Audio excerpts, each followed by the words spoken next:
कार्य करने की इच्छा शक्ति होनी चाहिए। जिसके पास इच्छा शक्ति है उसके पास वक्त की कोई कमी नहीं। जिसके पास कोई डॉक्यूमेंट नहीं है, जो घुसपैठिया है, बाहरी है, उसको फिर भी भारत से नहीं निकाला जाना चाहिए। उसको भारत में वोटिंग राइट होना चाहिए। ऐसे लोग देशद्रोह। नेशनल हाईवे से गांव की सड़क क्षतिग्रस्त थी, तो मैंने ग्रामीण कार्य मंत्री श्री अशोक चौधरी जी से मिलकर उस सड़क के पुनर्निर्माण के लिए 24 करोड़ 86 लाख का बजट सैंक्शन करा। तो राजनीतिक सामाजिक सरोकार लंबा रहा है। चुनाव के लिए मैंने कभी नहीं सोचा, ना तो मैं ये कह रहा हूँ कि मैं दावेदार हूँ। सारे विद्यालयों यूनिवर्सिटी को बंद करके चरवाहा विद्यालय खोल देते, तब वो कहते कि हमारी नकल कर ली। चुनाव आयोग ने बृहत जो पुनरीक्षण करा है, ये अत्यंत स्वागत योग्य कदम है। 35 वर्षों से सामाजिक जीवन में, जब मैं बच्चा था, मिडिल स्कूल का छात्र था, तभी से मैं आरएसएस की शाखाओं में जाया करता था। चुनाव का मुद्दा इस बार बिल्कुल ही स्पष्ट है। विकास के नाम पर विकास वर्सेस जंगल राज की लड़ाई हो। बिहार में इस साल चुनाव होने हैं। 2025 का चुनाव काफ़ी रोमांचक होने वाला है, विधानसभा चुनाव, क्योंकि कई आईएएस आईपीएस अधिकारी भी इस चुनावी मैदान में नज़र आ रहे हैं। तो वहीं डॉक्टर भी कहाँ पीछे रहने वाले, डॉक्टर भी चुनावी मैदान में आ चुके हैं और कह सकते हैं कि 35 वर्षों से राजनीति में सक्रिय भी हैं। डॉक्टर सत्य प्रकाश तिवारी जी हमारे साथ हैं, खास मेहमान हैं आज। उनसे हम कई सवाल का जवाब लेंगे और जिस तरीके से चुनाव की सरगर्मी बिहार में तेज हो चुकी है, सर, क्या लगता है इस बार का चुनाव का मुद्दा क्या होगा और किस तरीके से चुनाव होगा? नमस्कार, बहुत बहुत धन्यवाद। देखिए, चुनाव बहुत अच्छा होगा, निष्पक्ष होगा। जैसा कि आप देख रहे हैं कि चुनाव आयोग भी कटिबद्ध है। वोटर लिस्टों का सत्यापन हो रहा है, पुनरीक्षण हो रहा है, जो गलत नाम है उनको हटाया जाएगा। तो चुनाव तो स्वच्छ होगा, दमदार होगा, इसमें कोई दो राय नहीं है। चुनाव का मुद्दा इस बार बिल्कुल ही स्पष्ट है। विकास के नाम पर विकास वर्सेस जंगल राज की लड़ाई होगी कि जनता विकास के रास्ते पर तेज़ी से दौड़ना चाहती है, आगे बढ़ना चाहती है, और जो हमारा विपक्षी धड़ा है वो दोबारा जंगल राज वापस लाने पर आमादा है। तो चुनाव का मुख्य मुद्दा यही रहेगा, विकास वर्सेस जंगल राज। अगर एक लाइन में हम एजेंडा सेट करें तो आने वाले चुनाव में, और मुझे लगता है कि एनडीए की सरकार भारी बहुमत से बनेगी, इसमें किसी को कोई शक शुबा नहीं है। आँखों की ऑपरेशन करते करते राजनीतिक में 35 वर्ष आपके बीत चुके हैं और अचानक विधानसभा चुनाव ब्रह्मपुर से लड़ने का आपने मन भी बना लिया है। क्या लगता है इस बार किस पार्टी से चुनाव लड़ेंगे? देखिए, कोई मैंने ऐसा मन नहीं बनाया है, ना तो चुनावी राजनीति में आने का इरादा है, ना ही कोई मेरी ऐसी इच्छा है। 35 वर्षों से सामाजिक जीवन में, जब मैं बच्चा था, मिडिल स्कूल का छात्र था, तभी से मैं आरएसएस की शाखाओं में जाया करता था। जब मेडिकल कॉलेज में आया एमबीबीएस करने तो एनएमओ से जुड़ा। जब एमबीबीएस और मेडिकल की सुपर स्पेशलिटी पढ़ाई ख़त्म करने के बाद प्रैक्टिस में आया तो भारतीय जनता पार्टी से जुड़ा। तो राजनीतिक सामाजिक सरोकार लंबा रहा है।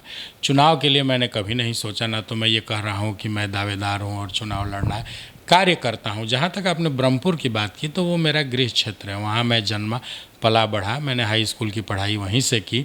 नैनी जोर गाँव का रहने वाला हूँ।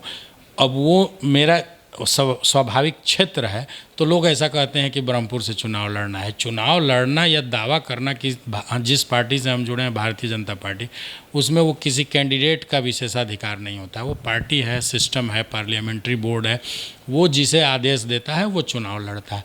हमारे जैसे लोग पार्टी के समर्पित कार्यकर्ता हैं, जिसे भी सिंबल मिलता है उसके लिए कार्य करते हैं, उसके पीछे लगते हैं, उसको जिताने का प्रयास करते हैं, और हमारा प्रयास होगा कि वहाँ से इस बार भारतीय जनता पार्टी का जो भी कैंडिडेट आएगा वो जीत कर सदन में पहुँचे। क्या लगता है सर कि एक राजनीतिक जिंदगी, जीवन और जो सामाजिक जीवन है, वक्त, डॉक्टर हैं आप पेशेवर एक तरह से, कितना वक्त दे पाते हैं राजनीति में? क्योंकि 35 सालों से आप कह रहे हैं कि हम समाज सेवी के तौर पे भी आरएसएस से जुड़े हुए हैं और काम भी करते हैं।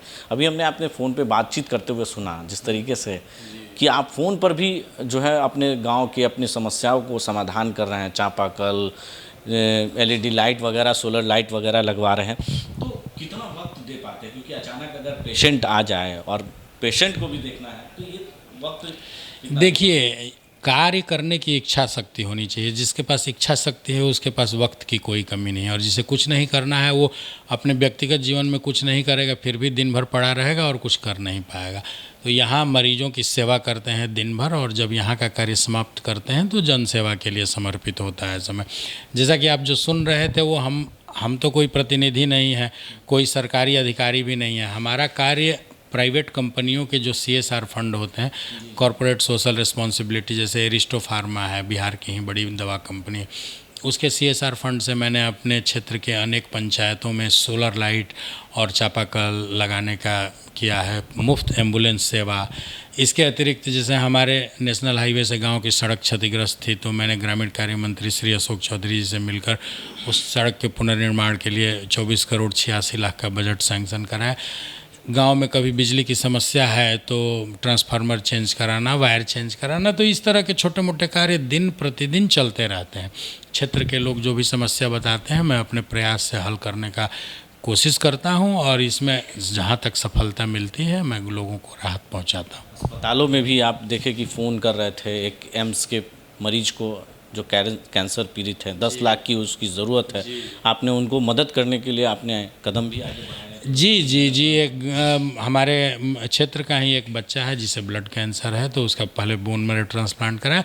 आगे के इलाज के लिए दिल्ली एम्स में उसको लगभग 11 लाख की आवश्यकता है, अत्यंत निर्धन बच्चा है, तो उसके लिए भी हमने CSR फंड से बात की है कि भाई पैसा एम्स को सीधे ट्रांसफ़र हो जाए और उस गरीब बच्चे की मदद हो, और मदद होने से किसी की जीवन रक्षा हो पाएगी। तो ये आंतरिक खुशी मिलती है कि हमने अपने आँखों के इलाज के अलावा भी किसी अन्य इलाज में उनको मदद दी, उनकी सेवा की, और इससे किसी के जीवन में अगर थोड़ा भी सकारात्मक परिवर्तन आता है तो हम ईश्वर को धन्यवाद देते हैं कि हमें इस योग्य ईश्वर ने बनाया कि हम किसी के काम आ सकें। डॉक्टर साहब, अब तो हो गई सामाजिक तौर पे बातचीत, अब राजनीतिक जो अभी सरगर्मी है, पुनर्निरीक्षण को लेकर वोटर आईडी में जिस तरीके से धांधलियां नज़र आ रही है, जो विपक्ष कह रहा है, बिहार बंद भी उन्होंने बुलाया था, बिहार के दिनों में राहुल गांधी भी आए थे बिहार बंद में, तो क्या लगता है कि जो वोटर आईडी कार्ड का जो पुनर्निरीक्षण हो रहा है, SIR हो रहा है, उसमें कितनी सच्चाइयाँ आपको दिखती है? आप जी, जैसा कि आपने रिपोर्ट्स से भी सुना होगा और जानकारी मिली होगी कि इसमें कई तरह की त्रुटियां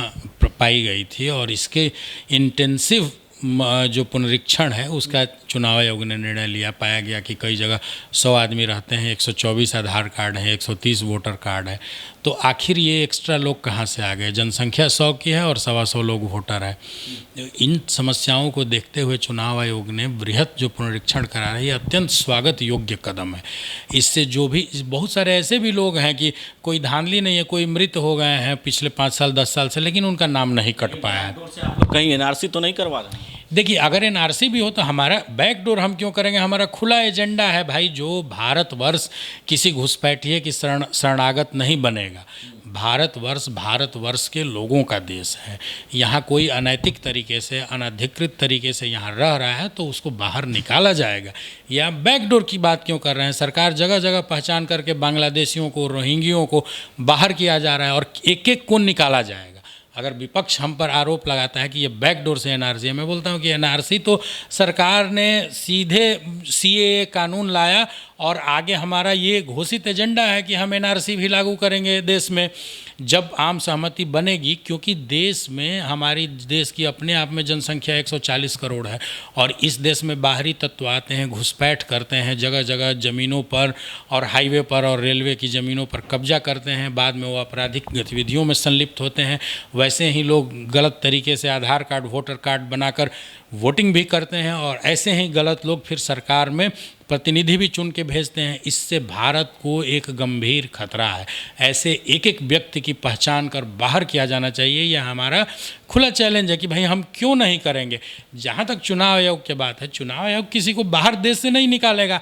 चुनाव आयोग की जिम्मेदारी है कि स्वच्छ और त्रुटि रहित चुनाव की जो वोटर लिस्ट है उसका वो निर्माण कराए, ताकि उस वोटर लिस्ट से सही चुनाव हो। अगर किसी व्यक्ति का वोटर कार्ड गलत पाया जाएगा, वो व्यक्ति गलत पाया जाएगा, तो चुनाव आयोग उसका नाम काट देगा। चुनाव आयोग उसको भारत से बाहर थोड़े निकाल देगा। चुनाव आयोग उसके लिए अधिकृत नहीं है। हाँ, चुनाव आयोग गलत व्यक्ति को वोट देने से रोकेगा।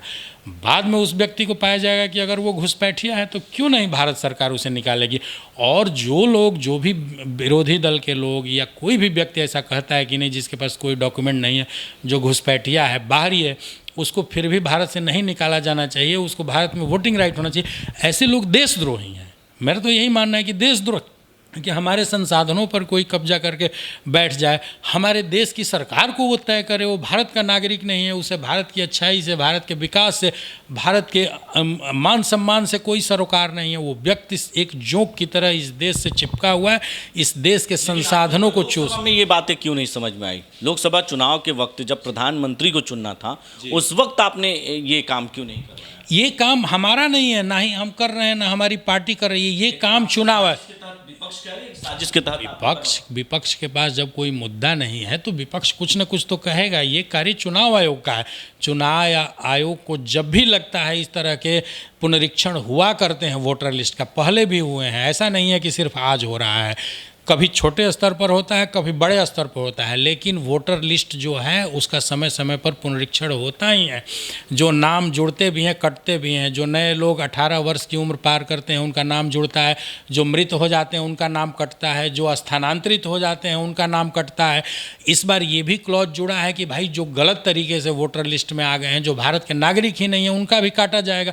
इसमें किसी को क्या आपत्ति होगी? भाई अब भारत में पाकिस्तानी और बांग्लादेशी आकर वोट देंगे और उसके लिए पाकिस्तानियों और बांग्लादेशियों को वोटर राइट दिलाने के लिए तेजस्वी और राहुल गांधी यहाँ अगर धरना प्रदर्शन करेंगे तो देश की जनता उन्हें जूते मारेगी। मैं ये बताने के लिए आज साहस कर रहा हूँ। बिहार में लगातार आपराधिक घटनाएं बढ़ी हैं।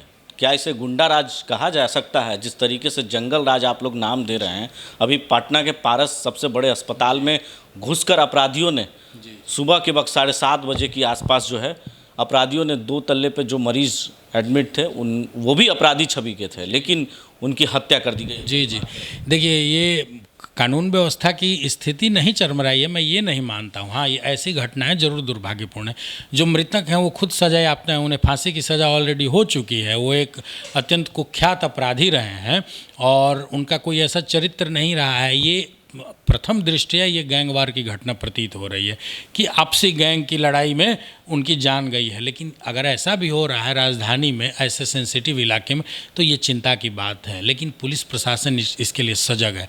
ऐसी घटनाओं में पुलिस प्रशासन त्वरित कार्रवाई करता है, अपराधियों को चिन्हित किया जाता है, उन्हें कानून के दायरे में लाया जाता है, उन्हें सज़ा दिलाई जाती है। ये हमारे विरोधी दल की जब जंगल राज की सरकार थी, जहाँ अपराधियों को संरक्षण दिया जाता था, उन्हें सत्ताधीशों का संरक्षण प्राप्त होता था, उन्हीं के घर में बैठकर वो अपराधों की साजिश किया करते थे, फिरौती की रकम वसूला करते थे, वो सरकार नहीं है।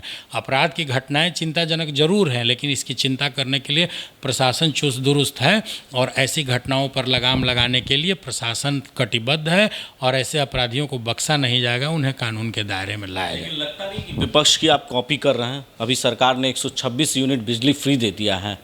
कल तक तेजस्वी यादव कह रहे थे कि हमारी सरकार बनेगी तो 200 यूनिट बिजली फ्री देंगे। वृद्धा पेंशन की बात वो कह रहे थे कि जो 400 रुपये सरकार में मिल रहा था वो 1500 रुपये देंगे विपक्ष के नेता सरकार बनने पर। लेकिन अब आप लोग कॉपी कर रहे हैं। लगता नहीं है कि उनकी कॉपी पे आप लोग काम कर रहे हैं? अरे भाई, हमारी सरकार दिन रात गरीबों की, पिछड़ों की, दलितों की चिंता कर रही है। इतने अगर उनका कॉपी करना होता तो हम यहाँ सड़कों को तोड़ देते। लालू जी कहा करते थे कि रोड रहेगा तो गाड़ियाँ चलेगी, एक्सीडेंट होकर मर जाओगे, तो हम सड़क क्यों बनाते? हम तो सड़कें तोड़ देते, गुंडा राज ला देते, अपराधियों को बैठा देते थानों को मैनेज करने के लिए। उनकी नकल तो यही करके किया जा सकता है ना। सारे विद्यालयों, यूनिवर्सिटी को बंद करके चरवाहा विद्यालय खोल देते, तब वो कहते कि हमारी नकल कर ली। हम भैंसों पर बैठ के बच्चों को बोलते कि यही भैंस पर ही पढ़ाई करो, तो मानते कि उनकी हमने नकल की। हम यूनिवर्सिटी खोल रहे हैं, हाईवे खोल रहे हैं, जगह जगह सड़कों का उन्नयन हो रहा है, यहाँ गंगा पाथवे बन रहा है, बिजली सिर्फ मुफ्त बिजली ही नहीं दी जा रही है, गांव-गांव में खुद घरों में सोलर लाइट लगवा के देगी सरकार का। ऐसा मानना है कि लोगों के घरों पर जो अत्यंत गरीब हैं बिल्कुल मुफ्त में सोलर से बिजली पैदा करने की क्षमता दी जाएगी। गांव-गांव में जो ऐसी ज़मीन है जिसका उपयोग नहीं है तो वहाँ छोटे छोटे बिजली उत्पादन के प्लांट लगाए जाएंगे सोलर से, ताकि गांव में लोग को सिर्फ मुफ्त बिजली ही नहीं मिले, वो ग्रीन बिजली मिले, यानी किसी विद्युत जो परियोजना है उस पर निर्भरता नहीं रहे। सरकार दिन रात गरीब की, पिछड़े की चिंता कर रही है और नए नए कार्य कर रही है। ये तेजस्वी जी की नकल नहीं है। उनकी नकल तब होगी जब हम सारी सड़कें तोड़ दें, यहाँ बिजली बंद करके लालटेन युग वापस ला दें, विद्यालयों को बंद करके चरवाहा विद्यालय खोल दें। जिस दिन हमारी सरकार ऐसा करेगी तब तेजस्वी जी दावा कर सकते हैं कि हम उनकी नकल कर रहे हैं। तो देखिए, हमारे साथ डॉक्टर सत्य प्रकाश तिवारी जी थे, जिनसे हमने कई सवालों का जवाब लिया, चाहे वो वोटर आईडी कार्ड में पुनः निरीक्षण की बात हो या बिहार में लॉ एंड ऑर्डर जिस तरीके से बिगड़ती हुई को लेकर सवाल हो या विपक्ष के कॉपी करने वाली सवाल हो। क्योंकि आज बिहार के मुख्यमंत्री ने अपने ट्विटर हैंडल यानी एक्स हैंडल पर पोस्ट कर ये घोषणा कर दी है कि अब बिहार में 126 यूनिट बिजलियां हैं जो मुफ्त मिलेंगे, यानी करीबन जो बिजलियां दर जो है वो बढ़ोतरी हो रही है। प्रीपेड मीटर जो है उसमें कहीं ना कहीं जो जनता को काफ़ी मोटी रकम देनी पड़ती है रिचार्ज में, जिसको लेकर कई सवाल भी उठे थे और विपक्ष सड़कों पर भी उतरा था इसको लेकर। अब विपक्ष के कहीं ना कहीं सारे मुद्दे गौन हो चुके हैं इस चुनाव में। हर सवाल का जवाब सरकार देने के लिए अब तत्पर है। अपने सहयोगी कैमरामैन पंकज के साथ मैं संजय कुमार, NBC 24 पटना।